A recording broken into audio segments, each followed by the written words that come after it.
Common heart attack symptoms. A heart attack occurs when the flow of blood to the heart is blocked. The blockage is most often a buildup of fat, cholesterol and other substances, which form a plaque in the arteries that feed the heart coronary arteries. The plaque eventually breaks away and forms a clot. The interrupted blood flow can damage or destroy part of the heart muscle. A heart attack, also called a myocardial infarction, can be fatal, but treatment has improved dramatically over the years. It's crucial to call 911 or emergency medical help if you think you might be having a heart attack. 1. Pressure, tightness, pain, or a squeezing or aching sensation in your chest or arms that may spread to your neck, jaw or back. 2. Nausea, indigestion, heartburn or abdominal pain. 3. Shortness of breath. 4. Cold sweat. 5. Fatigue. 6. Lightheadedness or sudden dizziness. Heart attack symptoms vary.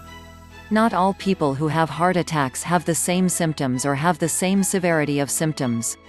Some people have mild pain, others have more severe pain. Some people have no symptoms, for others, the first sign may be sudden cardiac arrest. However, the more signs and symptoms you have, the greater the likelihood you're having a heart attack. Some heart attacks strike suddenly, but many people have warning signs and symptoms hours, days or weeks in advance. The earliest warning might be recurrent chest pain or pressure, angina, that's triggered by exertion and relieved by rest. Angina is caused by a temporary decrease in blood flow to the heart. When to see a doctor? Act immediately. Some people wait too long because they don't recognize the important signs and symptoms. Take these steps. Call for emergency medical help. If you suspect you're having a heart attack, don't hesitate. Immediately call 911 or your local emergency number. If you don't have access to emergency medical services, have someone drive you to the nearest hospital. Drive yourself only if there are no other options. Because your condition can worsen, driving yourself puts you and others at risk.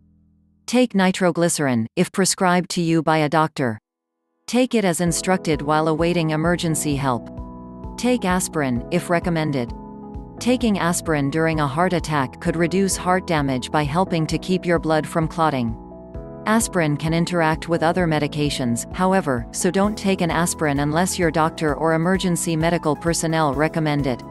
Don't delay calling 911 to take an aspirin. Call for emergency help first. Please share this information to your family and friends. Thank you.